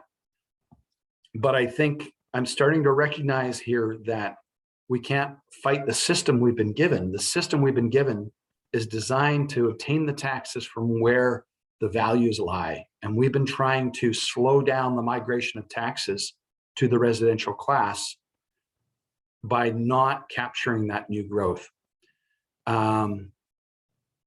So, I guess, it seems disproportional if we're trying to limit the increases in residential property taxes year over year to a 1 or 2% threshold, when clearly the shift in the values, the increase in the property values is happening at a much higher pace than that. And I didn't put it in my slide deck, but I did see a story just last week, I think it was on CBC as well, where, so if you want to see where it's kind of hitting the road, City of Vancouver just announced to expect a 3.5% tax increase this year. So essentially, I didn't come with a recommendation for the board to adopt. I wanted to present this as information that you can think about, digest, and consider prior to me bringing a budget for you to adopt next month, a provisional budget. And then, of course, we'll see the final budget in March. But I think, in terms of what I'm trying to communicate is I think we have to modify our strategy a little bit and separate those two things that are going on. Separate the base taxes and a small kind of in line with inflation growth in that base to keep up with inflation. Separate that out from the impact of these wildly increasing values in residential and how that's shifting the tax burden. Because otherwise, I think we're just trying to bend over backwards to reverse what our property tax system is designed to do. Again, we won't have new assessment data until 2022. So when I do bring a provisional budget to you next month, it'll still be based on the 2020. So we won't really see the impacts of further assessment shifts on that. And just lastly, again, I'm taking up too much time here. Other possibilities to consider, we could consider looking at relying less on property taxes. Are there other revenues that we can look at that would replace some of those property tax revenues that might we might have more of an option to wield in terms of who pays, generally more of a user pay. We already charge tipping fees, utility user fees, building permit fees. Is there an opportunity to rely less on property taxes is a question. Personally, I think that the options are somewhat limited. I know the board has already had presentations in recent years around some of these fees and why they're set at the rate they are. And if there was opportunities there, I think we would have done it already. Service levels is another option. We can do more focused work on public consultation, reaffirm what level of service the public needs and wants. One way to combat increasing costs is to reflect on what are we paying for. That's one thing we can look at. Obviously we look at the number and level of services our public receives. Is it in line with what they're willing to pay for or able to pay for? I think there's that's something we're always looking at, cost containment. I think that while that's ongoing, personally, I want to make sure it doesn't become a race to the bottom, who can provide the worst service. I think we need to continue to strive to provide excellent service at an efficient price. So I'm not sure that this would be a magic bullet to solve the property tax question. And all of these types of things would require more staffing or consultant resources to carry out. And that was it. And hopefully I didn't go too far over my time. Okay, thanks very much, Doug, for that comprehensive report. I'm going to entertain questions for Doug, and then I will call a 10-minute break before we proceed with the rest of the meetings. I think first on the list is Director Singh. Thank you, Chair. Short, sweet, and not complicated at all, Doug, so I appreciate that. So there's two questions I have, just two questions. One question is, this shift to residential, because residential has more of the individual taxpayers than commercial and spread over a larger group, it seemed to be a thing to do for a lot of years. Because when you make the same shift to commercial taxes, the impact per individual commercial tax property owner is a lot bigger usually, right? So are you suggesting that that's no longer the case and we may want to look at, I know we can't actually do that as a real district, we can make petition the province, but is there a argument to be made now that residential taxpayers are paying too much of a burden?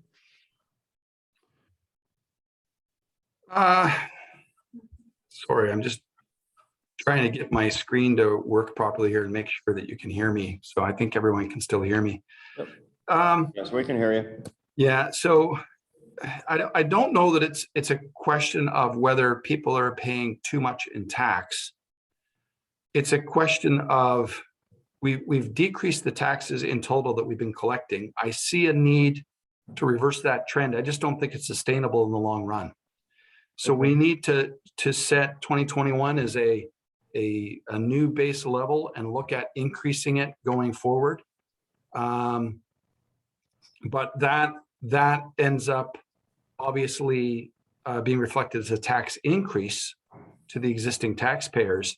And from a residential point of view, if you're also taking not just an increase in taxes, but a bigger piece of the previous taxes, then clearly you get hit with a double whammy. And so some of the tax increases, when we just look at the residential sector, may seem larger than we otherwise might normally be comfortable with, because we've got those two factors combined. I'm not suggesting we, shift increasing taxes into high gear. I think we do it slowly, but I don't think we can continue to decrease taxes in order to reduce the impact on residential classes specifically. Yeah, I think it's a very fair argument that you're making there. The second question I had was around, I guess it's really implications for economic development, like what kind of residential development patterns and what kind of businesses will give us the best benefit in terms of taxes? Because I think taxes, my sort of understanding is that most types of development actually ends up costing, local governments money. But if you have for example, a large, like the footprint of a mill or something like that, a larger footprint business or industry, you get more taxation on that because of the kind of land base that occupies. So is that the kind of thing we should be looking for in terms of economic development? I mean, I'm asking you to kind of extrapolate the best kind of taxation, the most tax-friendly, from our perspective, development, both on the residential and the commercial side. Yeah, well, again, I'm not an economist. So this is coming with, that caveat, but what I was seeing with those graphs wasn't a, big decrease in industry. There was some decrease in industry. There was some growth in the business sector. It's just not keeping up with those market forces that are driving the cost of residential properties up so high. So economic development, great, that will help. We've got projects like the Trans Mountain Pipeline. When that comes online and that non-residential assessment, which should be significant, comes into play, that will help, reverse some of that. But it's not the decline of industry that's the problem. It's the huge surge in the values of people's homes. And your guess is as good as mine as when that's going to end. Thank you, Director O'Reilly. Thank you, Mr. Chair. Mr. Ray, if that wasn't a shot across the bow, I don't know what was. I mean, I feel like the last time you gave this presentation, you were at the end of a long day, and this actually basically should have a longer conversation with the whole board. But a couple things I want to ask is, we talked about the actual number or the assessed value of the commercial ratepayers, which is one thing, but I'm very curious about the actual number of commercial ratepayers. Would be a big thing to me, because if their assessed value is going up, but the actual number of people paying into that on the commercial side would be concerning to me. And I also wonder, when you present back to us next time, if you could have the homeowner grant and what percentage of the people in the TNRD are getting the homeowner grant. And that will really shed a light on if people are buying properties as investment properties in the TNRD, or if they are owner occupied, which is very important. Yeah, I can see if I can find that information. We don't process the homeowner grant here locally, so I don't see any of that data. But I can talk to the province and see if they can share some of it with me. And it used to be that the municipalities would process the homeowners grant on behalf of the province, and that changed a year or two ago. So I think it's just the individual homeowners deal directly with the province on that. So I'll see if I can find the data. I'm just not sure. Can't promise that I can find it. No, I appreciate that. The other interesting thing, I mean, we're at obviously a snapshot in time, and I would be interested to see a graph overlaying the value of those properties with how interest rates have gone in the last 10 years based on an actual percentage. So if it goes to 3 to 2.5, that's a large percentage decrease, and how that overlays. And we may be having a different conversation in 4 or 5 years if there's interest rate increases and people's properties are decreasing in value and they're owing more on the property than what it's worth, and we may be in a completely different conversation. Yeah, I agree. Thank you, Director Duty. Thank you, Chair, and thank you, Mr. Ray, for this report. There's so much information here that can't easily be digested because it's so incredibly comprehensive and requires much more conversation and consideration than we can give it at a board meeting level. My feel is that in order to do this justice, we should really be bringing this as a primary topic to a community, a whole meeting, and give it the conversation that it deserves. You put a lot of work into this, and it would be a shame if all you got out of it was maybe 15 to 20 minutes of discussion coming back from the board. So let's make certain that we have that opportunity to go ahead and really delve deeper into this. Thank you. Yeah, you're welcome. That's probably, why I brought it today, to present some information for you to take away, consider, rather than, putting it in for immediate discussion. Thank you, Director Brown. I agree with Director Duty. I think that needs a lot more discussion. And I know that you talk, despite the recent events and the tragedies and devastation that is going on, we shouldn't think about reducing this, but our taxpayers have gone through one hell of a year. And I don't want to burden them by increasing taxes on homes they can't even live in. So I would really like to have this taken to account so we could discuss this in more depth. Yeah. Thank you. Is there any further discussion or any questions for Mr. Ray? Director Rain. Director Rain. Yep, and thank you. I agree with the latter comments of, we should spend more time on this. And I like your thought about public consultation. Although, we need to understand what are the expectations of the ratepayers in this region. I take, and I value the statistics that you brought forward. However, an increase in my property value shouldn't reflect on an increase in the services, the cost of services I require. If my property goes up 20% in value in 1 year, I don't think I should expect that the service costs or services should be going up reflecting property values.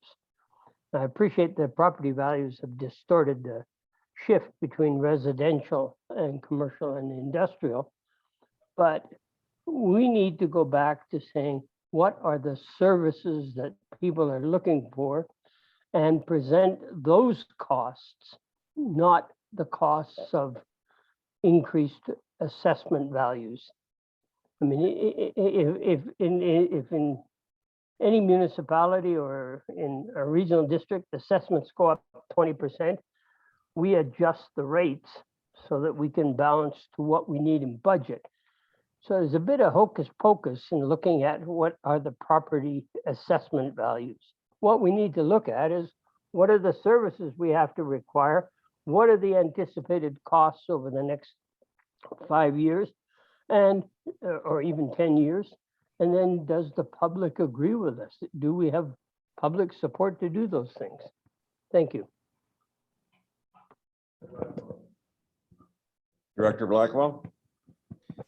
Yes, thank you, Mr. Ray. It's a fantastic presentation, and if at all possible, I would love to get a copy of your slide deck as well, for our council to have a look at. I think you hit a lot of things there that we've been having conversations here with. I agree with you on a change in a direction. I may be in the minority here. I can't tell because I can't see the room, but I think just understanding what the cost increases within our own service that we provide, whether it be water, sewer, that sort of thing. They've been consistently going up at a rate higher than the tax rate or the sort of the standard rate of expenses in a basket of services. I also fully understand that with us, and I'm sure it's with the same with the TNRD, we've been not necessarily paying the right amount of attention or reserve attention to the cost of replacing a lot of infrastructure and a lot of items in our files. And we've been kind of trying to be nice and keep taxation low. But I think we've hit a point where we really need to be putting money in reserves in the bank for some pretty big investments in infrastructure replacement. And looking at the infrastructure deficit across Canada, I don't think we're alone on that, and I don't think we will when it comes to taxation as well. Thanks. Thank you. Is there any further discussion or any further questions for Mr. Ray? I would simply add then that I agree with the comments made by Director Rain. I think it's going to be an interesting study. I also agree with Directors Duty and Brown that this has to be looked at in far more depth than we're able to look at it at the end of a two meeting day. So thank you very much, Mr. Ray, for that. You'll be undoubtedly called upon to give us more. Thank you. Yep. Thank you. And with that, let's take a break for 10 minutes to what, 3:30?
We are back in session.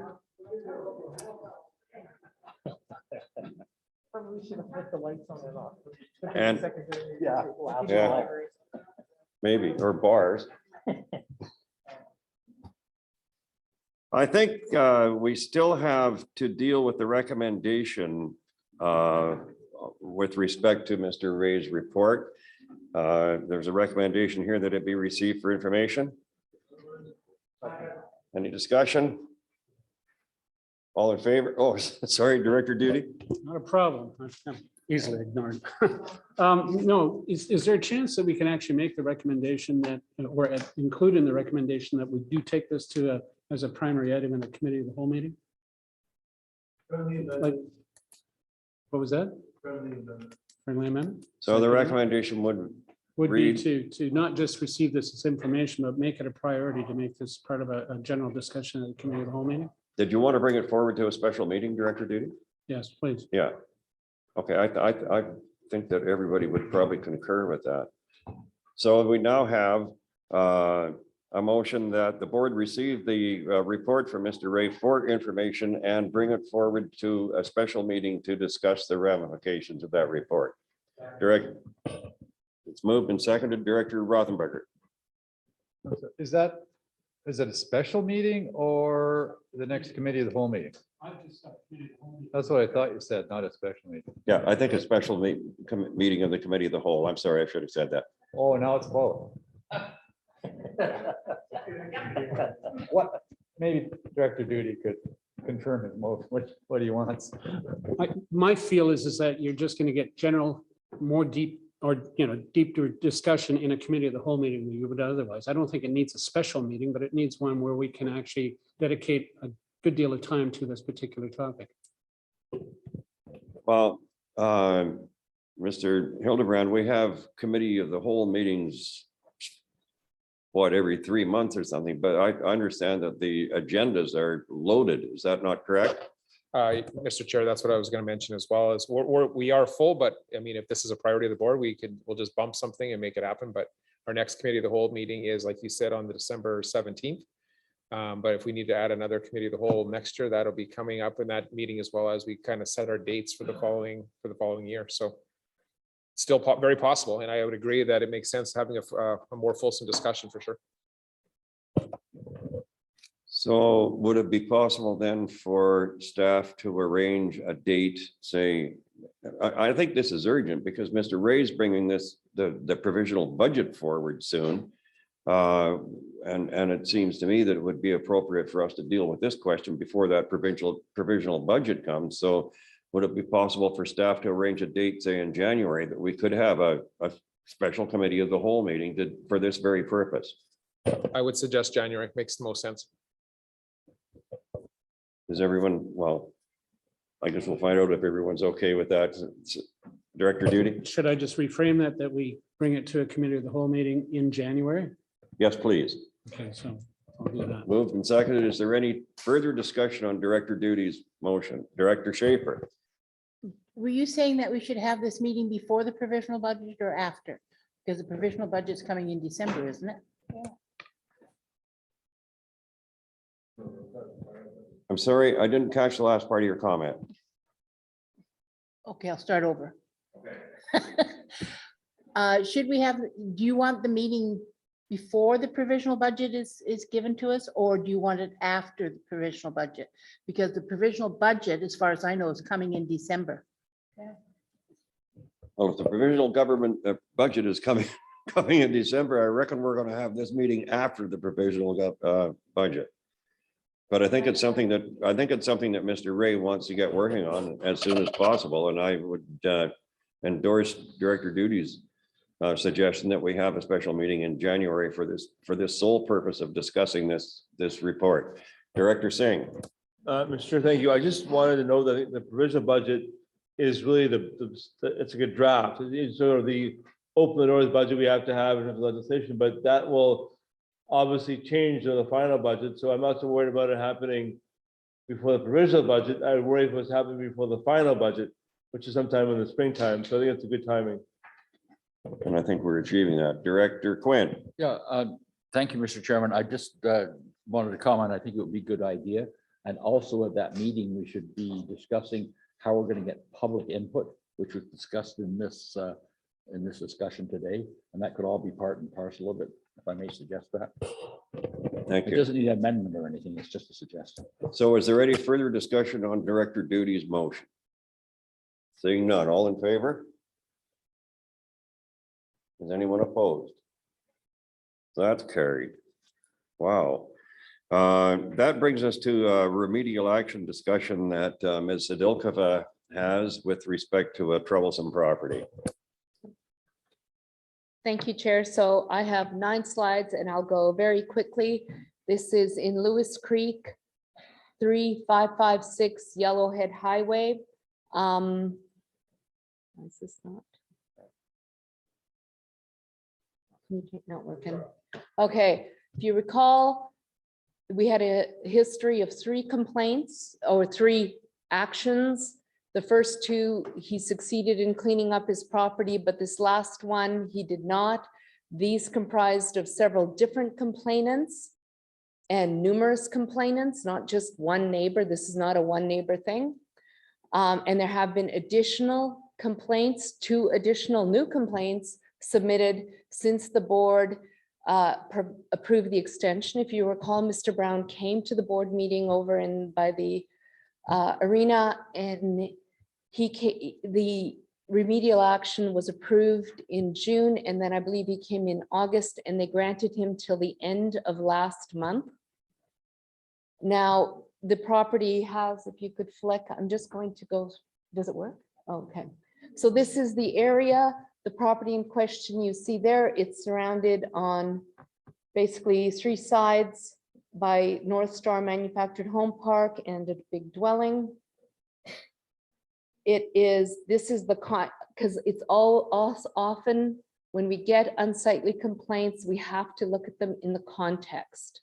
So the context of this unsightly, it's pretty good. That's looking south. This is the manufactured home park spaces. All the manufactured home park spaces in this development are very cared for and tidy. This is a few more. I've walked the entire park and the area. This is Mr. Brown's property. What he's done since the remedial action was deferred and he was granted an extension is basically, he has cleaned up a bit. He's put it into piles and put it under tarps. That tells us that he does not intend to proceed further. So this is his property now. These photos were taken this week. So what I'd like to do is just present, I really would like a decision. The board can simply close this file and leave the land as is and say, that's it. We're not going to proceed with any remedial action order. We'll close the file and advise the complainants. We proceed with the remediation as approved in June and hire contractors before the deep freeze. Or the third option, continue monitoring, and perhaps Mr. Leonard Brown does not have the right to come again to the board, but the board can certainly afford him that right. But I would submit, we have minimal staff. We've been working on this since 2017. I would like just the direction either to close the file and leave it or clean it up. I'll make a motion on number 2. Won't be stepping on Director Kershaw's toes. He's not here, but I make a motion on number 2.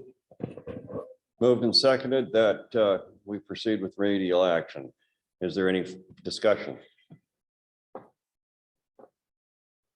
I see no hands raised. Therefore, I'll say all in favor. And is anyone opposed? I see no one opposed. That's carried. Takes us to committees. The Audit Committee Director, Rain. No meeting, no report. Thank you. Economic Development and Recreation Director, Roden. No meeting, no report. Electoral Area Directors, Director Kershaw is not here, so Director Quinn. Emergency Management and Protective Services, Director Watson.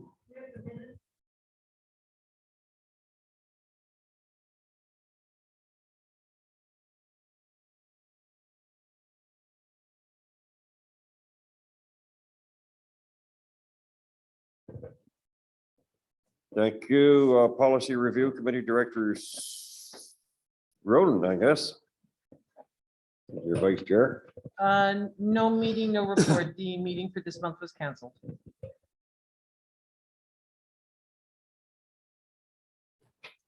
The minutes are there for you to look at and to be received for information.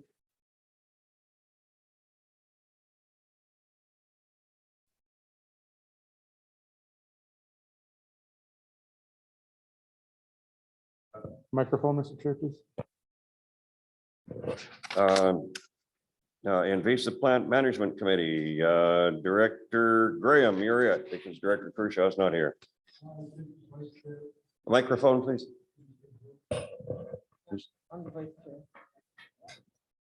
I think Director Roden is vice chair now. Oh, I'm sorry. Okay. Yes, we had a meeting yesterday of the invasive plant management, very fulsome wrap up of the activities this year. Spending on invasive plant management was about 1.8 million, slightly less than last year, although with a bit more money to come in. And yeah, so a report will be forthcoming at the next meeting. Thanks, Director Roden. Thompson Regional Hospital District Director Christian, there should be an easy one for you. Yeah, nothing new in the last 2 hours, Mr. Chair. Thank you. Utility Systems Committee Director Elliott. The minutes of our meeting is there for your approval. Thank you. Thompson Headwater Services Committee Director Quinn. Next meeting, December 1st. Wells Gray Country Services Director Schaefer. Meeting November 23rd. Thank you. Joint Services Committee Director Schaefer. The minutes are there for September the 15th. And we had a meeting on November the 8th, and the minutes will be forthcoming. Thank you. External Committees Fraser Basin Council Director Duty. Unfortunately, Director Rice did not leave me any information. So nothing to report. Thank you. Municipal Finance Authority Director Brown.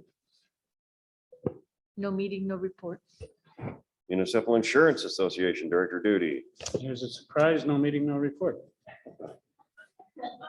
Shuswap Watershed Council Director Crow. No meeting, no report. Airport Authority Director Roden. Thank you. This appears to be something I've inherited as vice chair. And I believe there is no meeting, no report.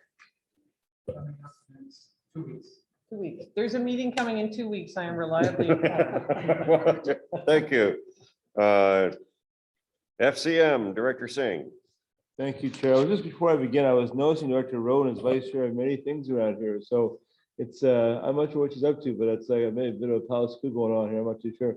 I watch her very carefully. So on the FCM side, there are board meetings that are hybrid in Ottawa. Next week, I'll be attending in person in Ottawa. I guess of most, I don't have the agenda of all the different subjects of all the meetings that are going to be happening.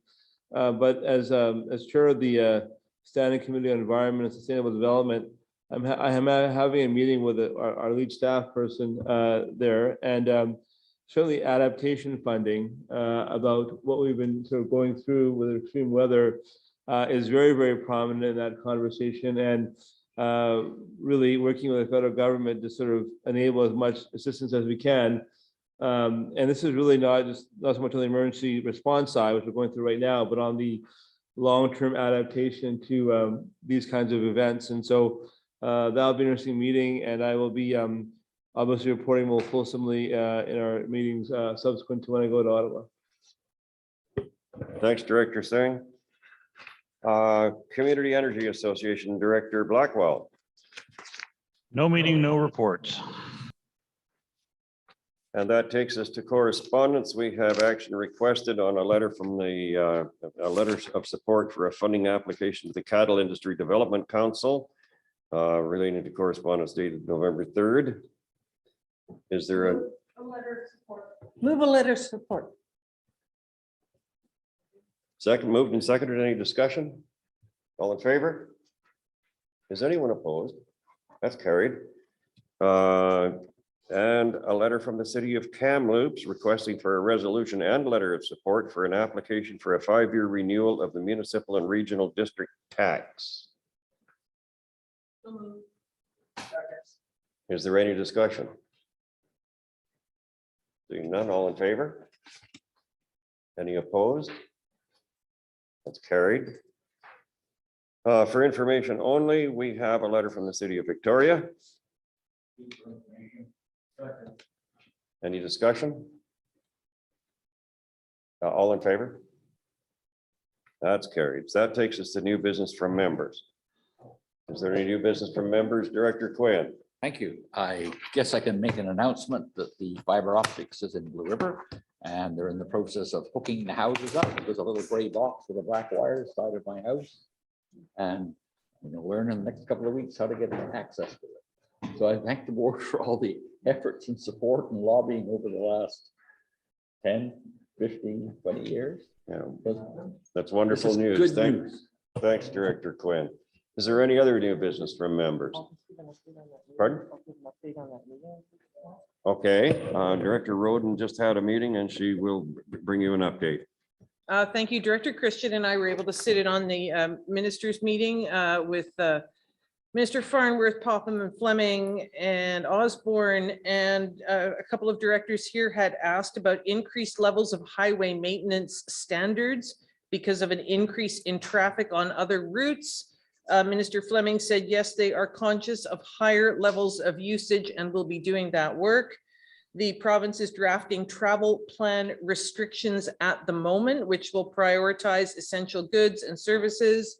They're looking to Highway 3 reopening imminently.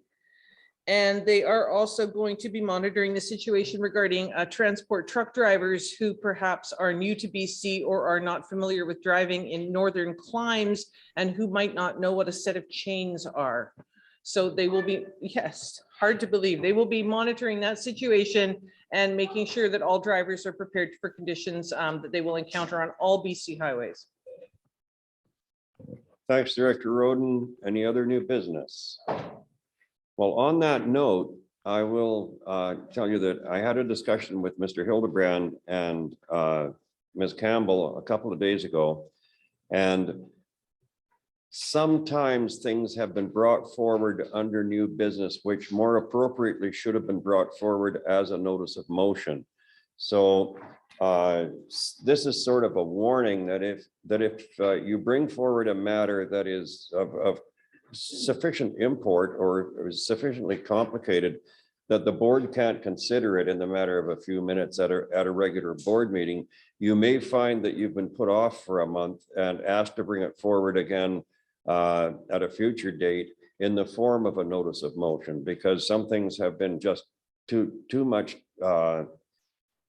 complicated to have been dealt with as they came in the form of a notice of motion, one fairly recently involving TELUS. So I would just serve notice that if it's a simple matter for new business or an update like Director Roden just gave us on a meeting or something, by all means, yes, that's new business. But if it's a complicated issue, it may have to come forward as a notice of motion. And with that, that's question period. Brings us to question period. There aren't any questioners, I don't think, are there? Ms. Satt? There is one question from Christopher Roden. Just one moment.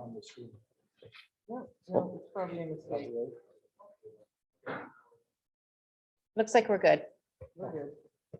We're good? Okay. Then we stand adjourned.